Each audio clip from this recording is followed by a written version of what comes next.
Sometimes the timeline has to wait. As we're continuing our deep dive into the Brian Makran case methodically, one moment at a time, a new series of potential interviews changed the equation. I'm not going to name the individuals yet. That day is hopefully coming. But what they revealed was enough to pull us off course, at least temporarily, and return us to something in the future. We are fast forwarding to 2023. As far as I know, these interviews have never been covered by any other platform, because once I started to review what Bowers and Costello said side by side, the weight of it was too much to ignore. What we found, two separate people, two different interviews, both claiming the Medina County Prosecutor's Office told them not to speak, both repeating almost verbatim that they were chastised for talking to investigators about the Makran case. This isn't speculation. These are their own words, and you'll hear those words today.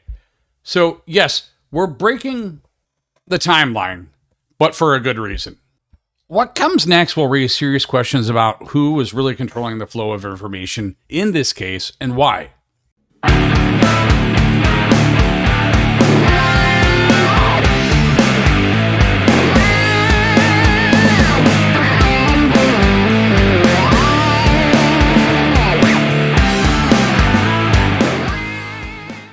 Hey, Tentacle Nation, quick update. I've just launched a Patreon page to support the infamous ex-chief. It's brand new, and I'll be honest, I'm still figuring out as I go. So don't come in expecting a fancy production or nonstop bonus content. This is a soft rollout, and I'm building it piece by piece. But if you've been following the work, the lawsuits, the public information request, and freedom of information request, fights, the breakdowns, they don't want it aired, and you want to back the mission directly, this is how you can do it. For now, I'll be doing monthly behind-the-scene drops, raw documents, unlisted videos, case updates, and public record battles, and maybe the occasional uncensored rant. This is the stuff that doesn't always make it into a polished YouTube video, but it matters. If you want in, head to my one-stop shop contact, which I'll put here, and I'll also drop it in the link below. No pressure. The show will keep going either way, but if you want to help power it, this is a great way to do it. Thanks for having my back. Be loud, be heard, shake the system until the truth falls out. In an interview conducted on May 18th, 2023, from what I can tell from the documents, former Lafayette Township trustee Lynda Bowers made a stunning claim when Detective Rodney Reese tried to ask follow-up questions about the Makran case. Bowers said, "The prosecutor told me I wasn't supposed to talk to anyone about this anymore." She was referring to Medina County Prosecutor Forrest Thompson, not a random staffer, but the county's top law enforcement official. And she wasn't vague. She said he had scolded her for even speaking with the sheriff's office in 2016. Cut one. That's interesting, because not too long ago, the prosecutor told me I wasn't supposed to talk to anybody about this anymore. And then this. Cut two.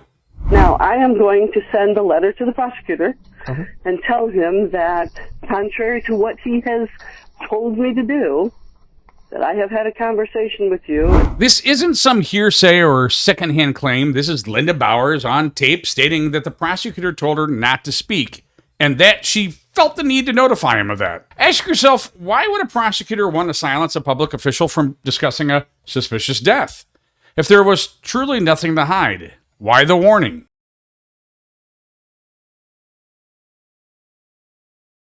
This still comes up almost on a weekly basis. Literally, just last week, someone brought this up to me again relative to the $20,000 from Lynda Bowers. In that same interview, Bowers brings up another critical threat. She claims that Brian was financially underwater, a narrative she's been pushing since 2016. She admits offering him $20,000 from her business account as a cushion, and she presents this as an innocent gesture, just helping a friend. But this narrative is dangerous and false. Let's set the record straight. Brian Makran was not broke.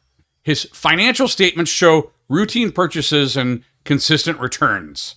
That's what befuddled the Medina County Sheriff's Office. The Medina County Sheriff's Office simply misread the finances in 2016, and Lynda ran with it. Where did this narrative start? Who planted the seed? And why did law enforcement adopt it so easily? More importantly, why did they tell civilian people about their theory? Bowers claimed that Victoria was lying about their finances. That's not rooted in fact, it's rooted in speculation, personal conflict, and possibly political motive. Now, she's on record, again, trying to spin the exact same story.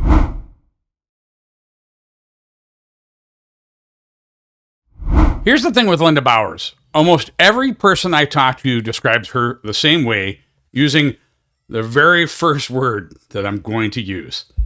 Manipulative. Calculating.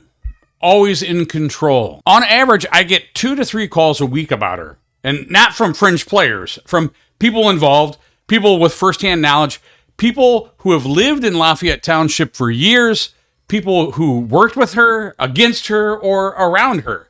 And it shows in her tone. The way she steers conversations, the way she interrupts the detective, the way she starts answering questions before they're even fully asked. She doesn't just respond, she narrates. She builds a version of events where she's the misunderstood protector, surrounded by fools. Cut 3. I try to keep about a $20,000 cushion in my business account. Every time she speaks, she positions herself at the center, following more than others, acting more ethically, seeing things no one else sees. And let's be clear, this isn't new. She continues to operate in the same chaotic circle that's tearing Lafayette Township apart today. The more we investigate this case, the more her fingerprints show up, and not in a good way. Now, generally, I try not to interrupt these interviews, but these interviews are just too out there in left field, and I can't allow this information to continue to spread on some of these items. So I'm going to try to be as silent as I can while you listen, all right? This is Lynda Bowers. Let's roll with this.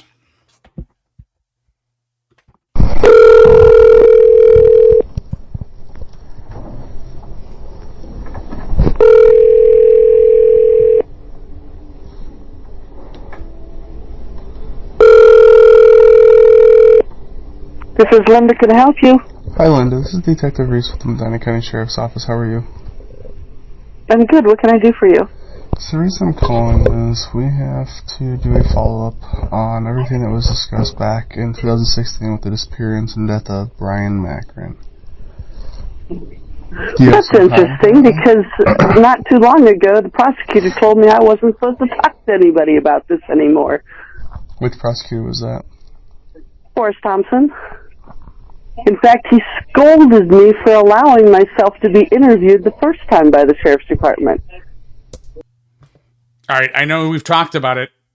All right, what prosecutor in their right mind? And I have no idea. I have no idea who's lying here. I don't know if it's Lynda or Forrest Thompson, because afterwards the detective contacts the prosecutor and supposedly this was not said. So I don't know who's lying here. But how absurd that even sounds. Even so, if she is lying, how absurd is that to even state? What prosecutor would tell someone not to cooperate with law enforcement on an investigation? I don't know. I'm totally baffled. Is it Forrest Thompson or is it Lynda Bowers? I have no idea. Okay. It's your choice. That is weird. We were asked to open this case because of an investigation that they were wanting to have discussed and everything else. It's not the prosecutor's office. It's going to be the attorneys for Miss Macron. The prosecutor's office asked you to do this? No, this is from Sheriff Terry Grace. So the prosecutor's off you? Hey, Lynda, the prosecutor doesn't control the narrative, whether you want it to believe it or not. And maybe he does in Medina County, because that's what it seems to appear to happen, that everything has to come through Forrest Thompson. But by law, everybody wants to talk about the law. By law, the sheriff can initiate this investigation. He doesn't need Forrest Thompson, Lynda. To follow up with a memo that he got from Victoria's attorneys. Wow. I want to talk to the prosecutor again. Okay. Is the prosecutor acting somehow as her defense attorney? I'm confused. See, this is crazy. So the prosecutor didn't ask you to do this. Victoria Macron asked you to do this? It's a memo that was sent. Again, what is she having difficulty understanding? What does the prosecutor have to do with this? To the sheriff from her attorneys. And they had a few questions based on the other reports that were done on a couple different situations that were handled. Can you? So I pause this. I'm going to roll it back a little bit because I want to get to this point also. But this guy really sounds like he's asleep. It sounds like he's barely awake asking her these questions. Is it just me? Please leave your comments below. Let me know what you think. But I want to roll this back because, can you send me the questions in advance? She doesn't even want to answer the questions. She doesn't want to be surprised by them. Can you send me the answers? Or can you send me the questions? It's a memo that was sent to the sheriff from her attorneys. And they had a few questions based on the other reports that were done on a couple different situations that were handled. Can you send me the questions that they want? I can tell you the one that you're involved in. Okay. It says that you made some inconsistent statements about Brian's financial problems, and then you offered him $20,000 they believe to cover up you offering him a $20,000 bribe.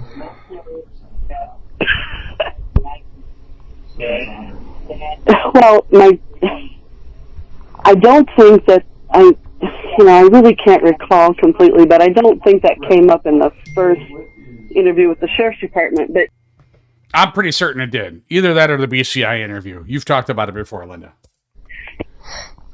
It was no secret that Brian was having financial trouble. Lynda, let me pause you right there because this is infuriating to me every time I hear, show me the documentation. Why or how is he having financial difficulty? And again, maybe it's a relative term. Maybe you think it's financial difficulty. I don't think any reasonable person would think that this guy had financial difficulty at this time. Show me the documentation. Show me I'm wrong. Someone, anyone. Cartwright, Lynda Bowers, Costello, Chief Sentner, anybody. You guys keep saying it. Show me. Shove it down my face and make me wrong. Phone calls. Right. And I don't know that I ever put a number on it. I can't say that I did or didn't because it was so long ago. Okay. But I did call Brian, and I told him that if Brian had always told us that his busy season was Christmas time. Right. And we knew that. I mean, it made sense. And this would have been, it was right around the time Victoria had failed to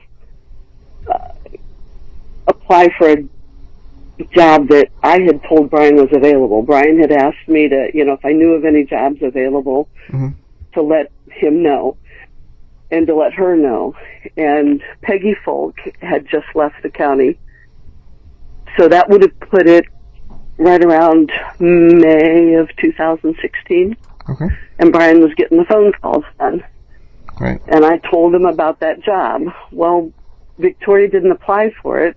And I knew that because one of the commissioners called me and said that they had not gotten her application and that if they wanted to make sure they hadn't missed it. Right. When Brian found out that she hadn't applied, he went ballistic. He was angry, extremely angry. So angry that the only thing I could think of is he's having trouble. Right. Because he kept saying things like, You're assuming, Lynda. Show me the documentation. Show me the written documentation.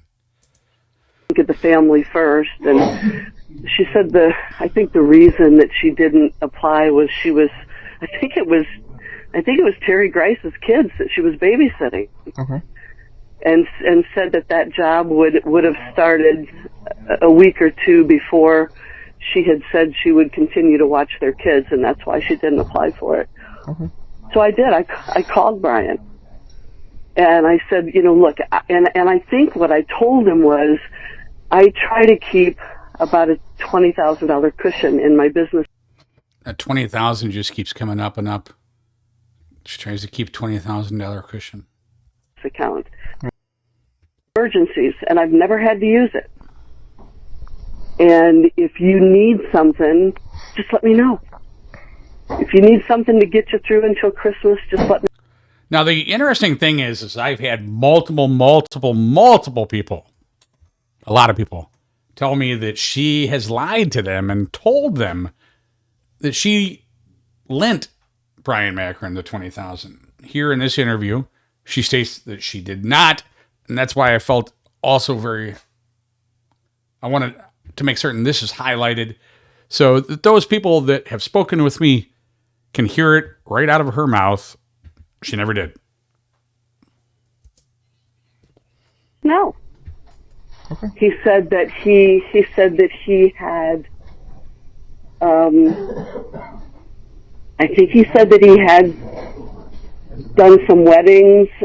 He might have mentioned selling something to a police officer or a fireman. Mm-hmm. And that he said things were tight, but he'd be okay. But I understand, and I haven't heard it. I haven't listened to it. I have not listened to that podcast at all because all it would do is irritate me. Right, and it's garbage. So if she hasn't listened to it, how does she know it's garbage?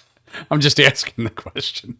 And she's not talking. I'm sure she's saying the same thing about my show. She's talking about the Invisible Ships podcast. But it's interesting to me. She says she hasn't listened to it. Lynda, how do you know it's garbage if you haven't listened to it? I've never listened to it. I wasn't with the detective bureau. I wasn't on the patrol division at the time this all took place. So this is all new to me. I haven't listened to it at all. Okay. And well, here again is another beautiful thing. Good job, Terry Grace. This guy has no idea of anything. He has no background. He hasn't even prepped himself on this investigation, and here you throw him in here asking these questions, which he clearly does not care about. But I understand, if people who have told me who have listened to it is correct, that she says that Brian wasn't having any financial trouble, so it had to have been a bribe. And I understand that Matthew Ray has been telling that story too. And he said that I had offered it to him within a few hours of his death. It was back in May. Okay. It was right around it was, I can't tell you the exact date, but it was when Peggy Folk left the county. Because there was a job opening. That's why I knew he was angry. Right. So that's when it happened. And for Victoria to say that they weren't having any financial problems, it's ridiculous. No, Lynda, what's ridiculous is that you keep compounding this scenario and you have no evidence to support what you're stating. If you have the evidence, show it. Show it, Lynda. Otherwise, you're lying. Maybe she didn't think they were having financial problems, but it's kind of well documented that they were. I've seen the reports. Boom! She's seen the reports. What reports, Lynda? Show it to me, or you're a liar. So, and that's what it was. So have at it.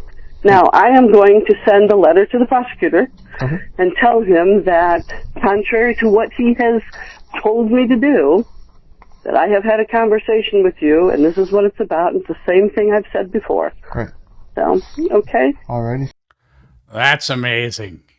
That's amazing, folks. I'm going to send a letter to the prosecutor. I am... Very much for your time. I appreciate it. Sure. Thanks. Bye. Wow.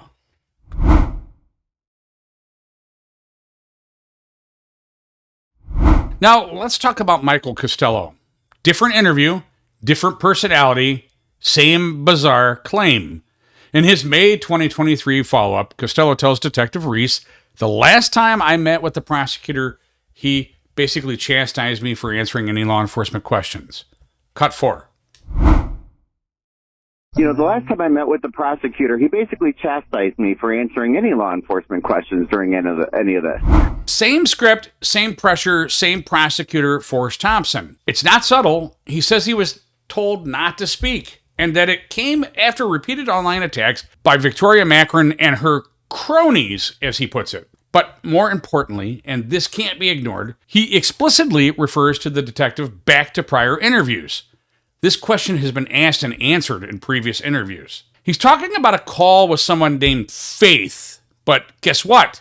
There's no record of that call being explained in prior interviews. No paper trail, no audio, no summary. So here's the question. Did he actually explain it before and the sheriff's office failed to document it? Or did he just deflect and they never followed up?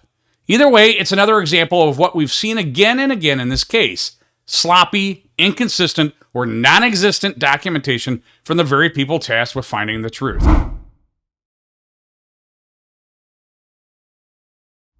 Let's talk about Detective Rodney Reese for a moment. I actually was just reviewing the interviews for this segment. They're horrible. Like, they might actually rate even worse than Cartwright. His tone, indifferent, robotic, barely curious, and when Costello brushes him off, Reese doesn't push. When Bauer drops the prosecutor bombshell, he doesn't even follow up. You can hear it. No urgency, no skepticism, no follow-through. At one point, he even scolds Costello. Refrain from using your attitude with me. Cut 5. Refrain from using your attitude with me. Okay. What we're watching isn't just a bad interview. It's a detective who's literally just checking the boxes. I know I use that all the time, but this guy is literally just checking the boxes. And that's not how you solve a homicide or a suspicious death or any case worth its weight. This wasn't an interrogation. It wasn't an interview. It was a shrug with a clipboard. So we're going to get into Michael Costello's interview. And boy, again, this is a doozy. Again, I highlight, please listen to how disconnected this detective is. Here we go. Hi, this is Detective Reese. Hi, my name is Mike Costello. I'm returning your call. Hey, how you doing, Mike? I'm okay. How about yourself? Doing okay. So the reason I'm calling is we recently received a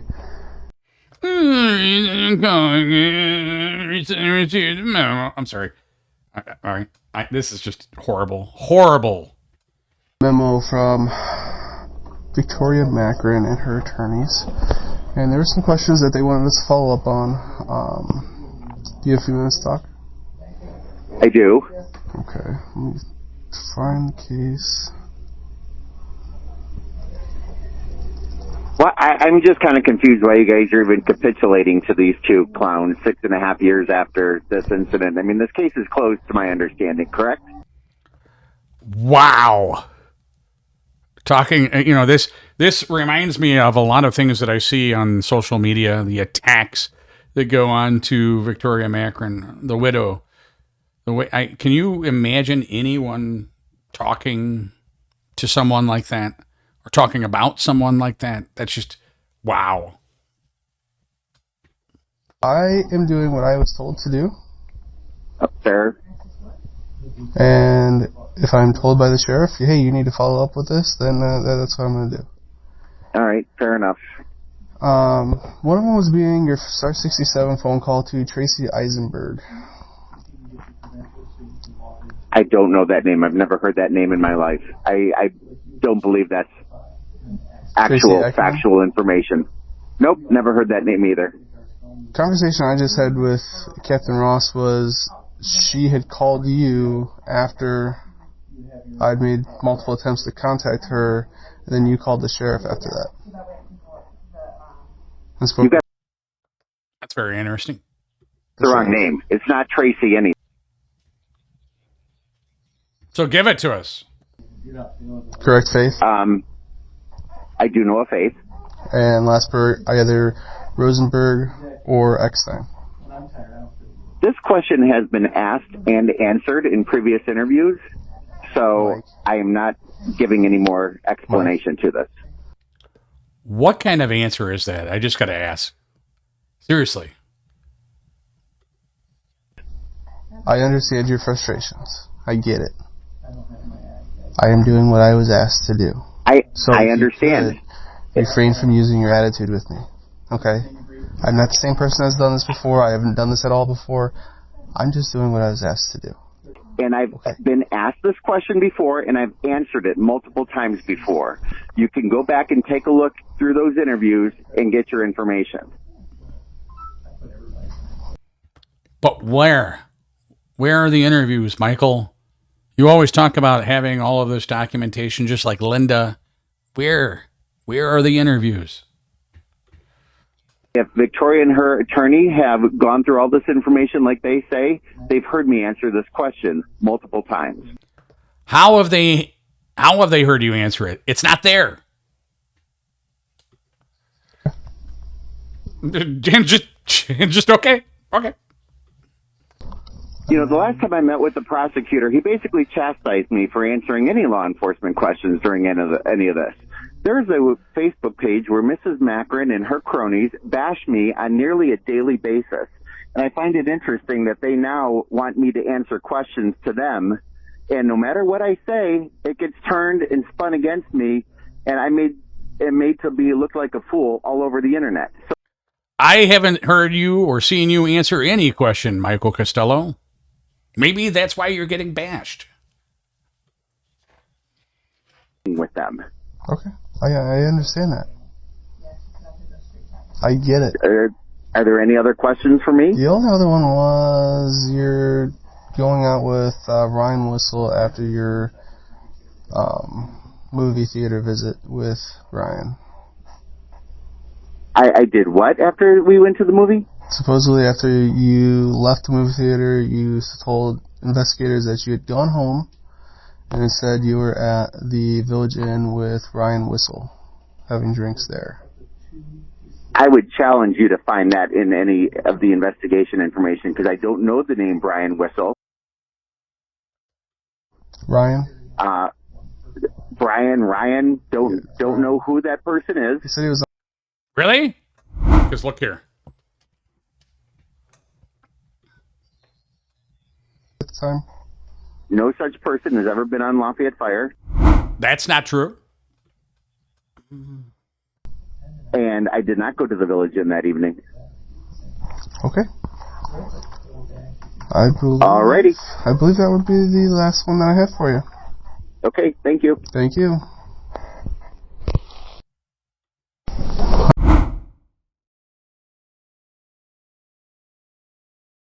Here's what ties this together. Bowers and Costello both use the same playbook. They shift blame to others. They cite prior interviews to avoid re-answering questions. They hint that they've been burned before by speaking too openly. And they each name drop the prosecutor as a reason for pulling back. And if you've ever conducted interviews, you know what this looks like. These are classic deflection strategies. The goal is to control the interview, not participate in it. A good detective knows that. A good investigator digs deeper. But here, they just nodded and moved on. If you've ever sat across from someone in an interview, especially in a criminal case, there's a few things you're always watching for. Nervous laughter, over-explaining, jumping ahead to answer unanswered questions, name-dropping authority figures to discredit the interview process. Bowers and Costello check all of those boxes, and what's even more frustrating for me is that none of it was called out or even followed up on. For example, when Bowers is asked a basic question, she redirects the conversation toward Victoria Macron. Classic misdirection. When Costello was asked about the Faith phone call, he immediately says it was already covered, despite there being no record of it anywhere. These aren't just quirks. These are intentional tactics used to steer the conversation away from the uncomfortable truths. And instead of doing what any competent investigator should, challenging the inconsistency, asking follow-ups, locking down the timeline. That's the most imperative. Reese just lets it ride. I don't think we've actually talked about this yet. There is so much in depth to this case. It's something that we're going to need to circle back to. So let's go back to that Faith phone call for a moment. According to Costello, he spoke with someone named Faith, and that's after the detective. It must be like a common theme in this investigation with Snyder mispronouncing Brian Macron's name. Now you have this detective who can't even figure out who he's asking about, and Costello offer. Oh, you can't tell me Costello didn't know who he was asking about. Costello was purposely toying. But coming back around, he spoke with someone named Faith. And in that conversation, she supposedly told him something important enough to share with the investigators. But here's what's wrong with this.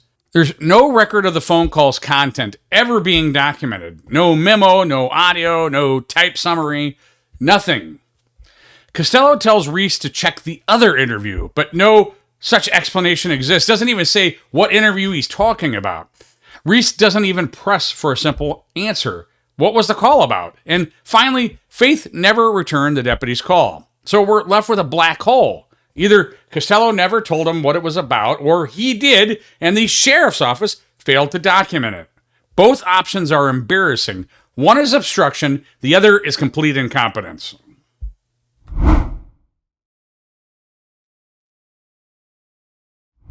The more we peel back, the more obvious it becomes that this wasn't just one bad interview or a couple of lazy investigators. This is systemic. The players in Lafayette Township, especially those who were part of the inner circle during the Macron disappearance, still move in the same chaotic orbit today. And they're not subtle about it. We're talking about a small-town political network that eats its own, throws around accusations like candy, and acts like truth is something to be managed, not uncovered. And somehow Bowers is still at the center of it. Week after week, I get more calls about her than anyone else. People are afraid. People are tired, and people are finally beginning to talk. And almost every single person describes her with the same words. Just recapping from earlier, but I can't say it enough. Literally everybody I talk to, manipulative, controlling, and calculating. They say she inserts herself into every situation, often uninvited, and always walks away spinning her version of events. And you can hear it in her interviews. Listen carefully, and you'll catch it. The veiled superiority, the strategic pauses, the passive-aggressive jabs. She's not just answering the question, she's building a narrative. Tentacle Nation, let's tie this back to where we started. In Michael Costello's shifting story from May, we dissected his timeline flips and trustee role, hinting at deflection, but without the 2023 audio. Now, with these warnings on tape, it all clicks. Costello's check prior interviews dodge isn't new in its pattern, just like the inconsistencies we called out then. But today we add the prosecutor layer, or the unsolved mystery Brian Macron's autopsy breakdown, where autopsy red flags screamed foul play. Bowers' financial spin feels like a distraction from those, doesn't it? These episodes weren't guesses, they were foundations. We've built from forensics, the forensic red flags and unanswered questions, to witness loyalty, Shirley Bailey, the loyal witness, and now to silence voices. If you haven't listened, pause and catch up, because this segment isn't standalone. It's the escalation. So let's put the pieces together. Two individuals interviewed separately, both claiming the Medina County Prosecutor told them not to talk. Both repeating that they were chastised, not advised, not reminded, chastised for speaking with law enforcement. Neither investigator pressed them. Critical claims go undocumented, and the public left in the dark. This isn't just about Lynda Bowers. It's not just about Michael Costello. This is about a system that silences, manipulates, and shields its own, all while punishing the truth. How is it possible that in one of the most high-profile cases in Medina County history, the sheriff's office is still taking cues from political operatives? How is it possible that interviewers are afraid to ask the obvious follow-up questions? I sit there and watch it, and I'm baffled. You know, the questions are on the tip of my tongue thinking, okay, surely he's going to ask this next, and he doesn't. And maybe the most important question of all, what else were they told not to say? The silence here is not just suspicious, it's coordinated. This is the moment where public trust is either rebuilt or shattered completely, and we're here to shake the system until the truth falls out, because that's what we do, and we're not done. Now, I have public records requested the prosecutor's office. Previously, I've asked Forrest Thompson and his delegates whether or not that they would answer specific questions. They generally don't. I tried to public records request any records from Lynda Bowers, especially the letter she states that she sent after the interview. We'll see if anything is responsive. Be loud, be heard, shake the system until the truth falls out. Tentacle Nation, I'll see you next time.